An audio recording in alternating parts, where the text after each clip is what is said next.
Great. Kristyn here with Pop Culture Madness and ConcertBlogger.com. I'm here with Dean from Suicidal Tendencies.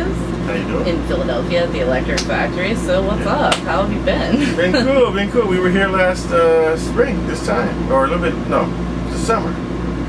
We were here last year with the Hardcore Festival. So playing the same venue again.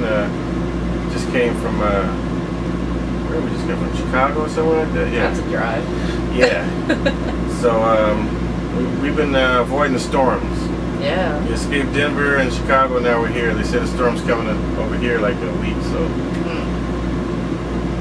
we're riding the wave. Yeah, it seems like. Well, you guys have the New England Metal and Hardcore Festival Sunday, right? Oh, too? yeah, so yeah. That's coming up. Yeah. So yeah, we're rolling through, playing some new stuff off the new record and some old stuff, yeah. So with 13, you know, this amazing new album from you guys, like it's, you know, how hard is it with 13 albums under your belt to put together a set list? It's yes, you know, it's a lot of stuff. You know, Mike wanted to concentrate on trying to do like 5 new songs a night. Okay. And, you know, and also giving the people the older stuff because they really, our fans really love the older stuff. So we play a little bit off of, you know, each record sort of, mostly, you know, the punk stuff and mixing a few things from, you know, we're not doing anything from Lights, Camera Revolution tonight or anything like that, but yeah. No, I take that back. We are doing, you Bring Me Down. And I was thinking of Art of Rebellion. Yeah, we're not doing anything from Art of Rebellion. But, so it's cool. It gives them, you know, a little bit of everything but yeah, we have a lot of material we do. Absolutely. Yeah. So are you ever surprised, you know, when you sit down, you have these 13 new songs in front of you, and you're trying to decide, you know, maybe which one's going to be a single or which one, are you ever surprised which one's fans gravitate towards, or, you know, versus one maybe you thought was going to be the one that was going to catch on? Yeah, you know, that's a good question because a lot of people have emailed me and said, I like This World, or I like Slam City, and for me, I have a personal attachment to all of them. It's almost like, you know, when you have kids, you don't have a favorite. They're all different, and they all have different personalities. And you know, I don't have any kids, but you know, I've been around tons of kids and nephews and nieces, and everybody's different. The songs are like that in a different sense of like you put so much into them, and it was so much time spent on this CD, as you know. It's been like 10 years, and we've been in the studio a lot, and just like the timing of it and all these things. So yeah, when someone says, I like this song, to me it's like, thank you for each one, you know, I think, you know, because we put so much into them, and it's just, you know, and the reason being is because we wanted everybody to have that, you know, there's going to be some people that hate anyway, they're going to not like it, but we wanted there to be nothing to say, but, you know, I just don't like it. It's not like they're not doing themselves, they're not being suicidal, they're not giving their all. This is, you know, you just don't like it because you don't like it. You know? Does negative criticism ever affect you guys, or you kind of like blow that off and say it? Yeah, that's another good question. It doesn't affect me in the sense, sometimes people do stuff just to do it. That's when you know it's stupid. Internet trolling. Yeah, it's like, come on. Somebody comes in here and tells you, oh, I don't like black because you have black. It's like, come on. Yeah, and every time they see you, they say the same thing. It's like, okay, you have nothing to do. But why do you keep showing up here? It's like, because you have nothing to do. It's an attention-grabbing maneuver, I think. Right. So, I mean, obviously you guys have witnessed the uprise of social media and the changes within the industry. The way that artists promote now is completely different than the way that it was before. How have you guys, you know, embraced that? Is it been any challenging, or, you know? Yeah, you know, it's very different from when I first started in the music business. I was signed to a couple of record labels, and I was signed to Epic with Infectious Grooves before I got into Suicidal, and a whole different mode.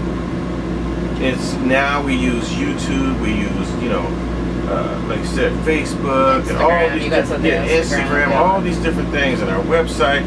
And then when you want to get something out there now, you throw it up on YouTube, you put it here, you put it there, and people run with it, and they tag somebody with it. And you know, back in the day, you spent all this money on promotion, you know, and you had signs and stickers and flyers and all that, and it's just totally different. Everything is here, and kids, they're all on here, you know, and even, like I said, the older generation had to catch up with that because that's where everything is, you know.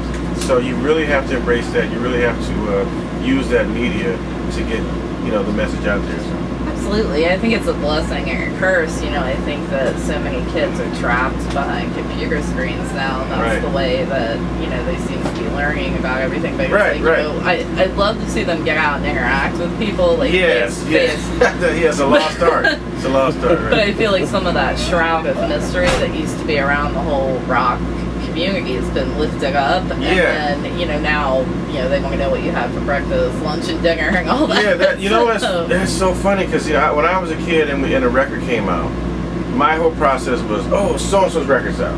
Let's just, I'll throw one out, like 1984. Van Halen's out. I'm going to go to the store, and I go to the store, and I see the cover, and I would just pick it up. Wow, there's a baby with a cigarette and a pack of marbles. Like, and then I flip it over and look at, you know, who produced it, who did what, and, you know, Eddie Van Halen played this, and Alex Van Halen. And I got home and opened the sleeve, and it was like this big thing, and then it became a CD. Then it became something else, and now it's like online. Now it's a credit card. You can't, like a credit card. Right, and I can't grab it. So for me, it's a different thing. I still go buy CDs. I don't download anybody's music. I go buy it, and not maybe just because I'm an artist, but I just feel funny. If I have somebody's, even if somebody gives me a record, oh, I'm going to give you this so-and-so, I go buy it. Because I feel like I should, if I'm going to listen to this person's music, I should support it. I should go pay for it. As a guitar player, yeah, I feel like I should do that. I mean, that's the way even we feel from a media standpoint. I mean, at least me on a personal level, you know, we get sent a lot of stuff to review and everything. But then, I mean, if I'm truly a fan of something, I feel like it's almost necessary to go, hey, I gotta support this artist because they're trying to. And it's so hard nowadays. Yeah. You know, if you put out a CD pretty much to tour, not to sell it, because you're only going to sell a few, and as soon as it's out, the next week it's bootlegged. It's everywhere. Someone's downloading your stuff off of one of those sites, I can't think of the name of it. Like iTunes or a, not even, or a BitTorrent. The torrents. The torrents. That's what you said it. Perfect. Yeah. So, I mean, how do you feel now, even looking out, like, you're on stage, right? And now, instead of seeing, you know, a bunch of lighters up in the air, now we see a bunch of cell phones up in the air. What is the, you know, what's the dynamic? Like, I mean, just looking at it from your perspective versus an audience perspective. It's funny. It's a unique experience, but, you know, everybody has cell phones. Everybody's, you know, I remember my first big tour was opening for Ozzy. And people had video cameras, and they would sneak them in, and they try to, and security would come, and, you know, with the flashlight, and get out of here. And now you encourage them to film you and to do all these things because it's going to be on YouTube, and you want it. And for us, like, we're, you know, a live band, and our whole thing is based on live performances. So we have to do our best. And we're saying, you know, you don't know who's watching you, so every night you give your best performance. Because somebody's putting that on YouTube. You know what I mean? Think about it. Back in the day, we didn't worry about, oh, we messed up this part. Well, nobody's going to know. It's not on film. It's not on camera. Yeah, it's like word of mouth. Right. It's like, oh, guys, you guys missed this. Now everything is like, wait till we get home. Oh, it's on. It's been 1 hour later and it's on YouTube. This is what happened. Like, yeah. Like, everything is documented. So I know you mentioned infectious groups earlier. You guys are going to be reuniting at Orion. Yes. So we saw a little preview of that, like, at last Orion Festival. So that was fun. Did that kind of spark that, or what? Yeah, we did. You know, last year, Robert had been talking about it for a long time. And I saw him, you know, a few years before that. He kept saying, oh, you know, I'm trying to get something, you know, with the management. I'm trying to, you know, he was trying to get, you know, and I guess the band was cool with it. Mm-hmm. James and Lars and everybody was cool because they had been doing like other little bands on the Orion Festival, and everybody it was just convincing the management, and they said, okay, well, let's go ahead and do it. And Robert was over the moon, and we did it last year, and it was fun. It was awesome. And oh yeah, it was. Thank you. So this time he was like, well, let's just do a full-on, you know, IG reunion, and he started calling people, and, you know, we thought of Stephen Perkins because he was our touring guy, and, you know, with Jane's Addiction, and myself and Mike, and we called Adam, or Robert called him, and Adam couldn't do it anymore from Excel, and he's like, well, who can we get that's really cool, that kind of, he's like, Faith No More, Jim Faith No More. I was like, oh man, what a great idea. That's like, you know, he's perfect, he's kind of quirky, kind of, you know, eclectic and strange, and he plays the heavy thing really good, and so yeah, I'm really looking forward to it, and we're on the big stage right before the Chili Peppers, so that's I mean, we couldn't ask for a better slot, you know. Oh yeah, I mean that's like one of the main reasons we're going out to Detroit this year. So we're like, yes. Thank you. Yeah, so we're gonna try to put it down, and when I get home from this, we're gonna have a quick couple of rehearsals with Robert, and then do some more with Mike, and so I'm really excited about that. How long is this current run? When do you get this run goes to the 12th of next month. So. Okay, so you don't have too much longer. Yeah. It's funny because it's going by so quickly. It doesn't seem like it, but yeah, we're in that middle point now.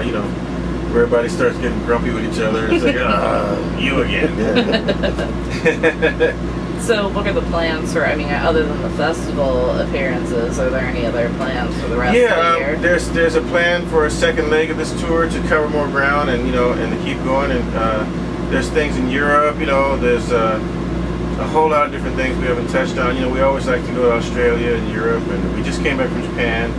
So Mike's trying to spread the word and spread the news to everybody, and we're going to try to work this record and really, get it out there because the way we know how, because everything has changed so much, as you mentioned, with the media, with the buying of CDs, with everything. So the best way Suicidal knows how to spread the news is to go out and show the people who we are live. Absolutely. And make them believers that way. That's how we baptize people.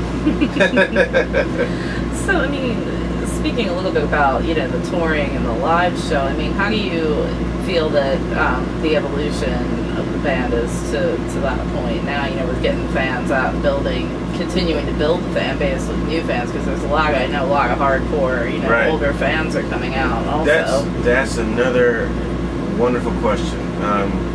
I compare this band to back when Robert and Rocky and Clarke and Jimmy DeGrasso were in the band. This band is definitely the musicianship level is super high. Everybody's like on it. Everybody, and the main thing about everybody in this band, they're passionate about what they do. They love Suicidal, and they also understand the legacy, and they want to fill those shoes of all the people that they came with. So that everybody has it inside of them. Like, they really care about what they're doing, and I think the fans can see that. They can feel that, and when you watch us play, everybody has this passion. They're like, okay, those guys, that's like Suicidal. That's the Suicidal way.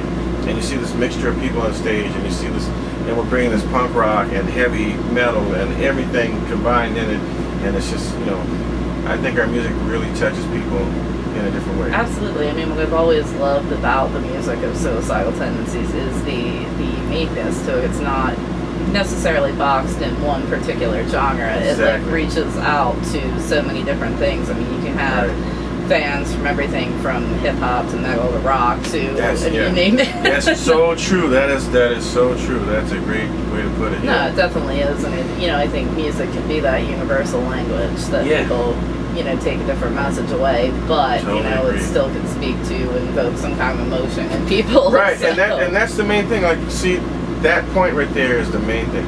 Evoking that emotion, whether it's good or bad. Some people may need to take out frustration. They may need to get in the pit and take it out. Some person may have something that's bringing them down, and Mike's message may be positive to them, and they go home and go, yeah, I can stand up on my own 2 feet. I can do it. I'm tired of being sped on. I can, rise up. And those are the things. Like, each person takes a different thing home with them, but nonetheless, it touches all of them. Absolutely. That's our reward, really. Like, standing up on stage and playing, you get an instant gratification. I always say, like, I'm so lucky every day I get to do this. Every time I go on tour, no matter if my knees hurt, my feet hurt, I tell you what, when I'm sitting there in front of the crowd and they get their reaction, I get energy from that. It's an instant reward.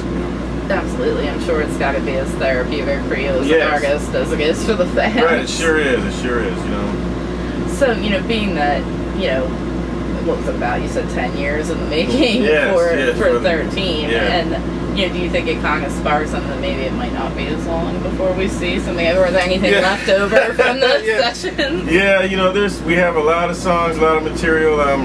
It all depends on our leader, Mike, and how far he wants to go and how, he wants to take this. I think, like I said, right now, he really wants to get this, just concentrate on this record. Right. And then, if there's something else coming out, I don't know if we'll do a full album again really soon. It might be another compilation. Who knows? But this, this is like everybody's really emotionally attached to all these songs, like I said. So everybody really wants to get these, across and heard and played, and and then who knows what's going to happen from the infectious thing. So there's hopefully all the fires we get sparked and you know, and start a forest fire, so to speak, you know.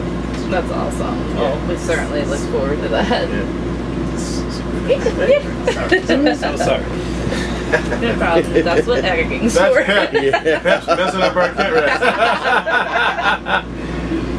Well, you know, I want to thank you so much for taking a few minutes out to speak with me. Oh, no and, problem. You know, I appreciate it. Yeah. The album is awesome, so everyone needs to get out there and pick up 13. And, Thank you. Definitely look forward to seeing this on the road and catching Infectious Grooves out in Detroit. Yeah. Thank you very much. Thank you. And yeah, I'll look for you guys out there. You know, very cool.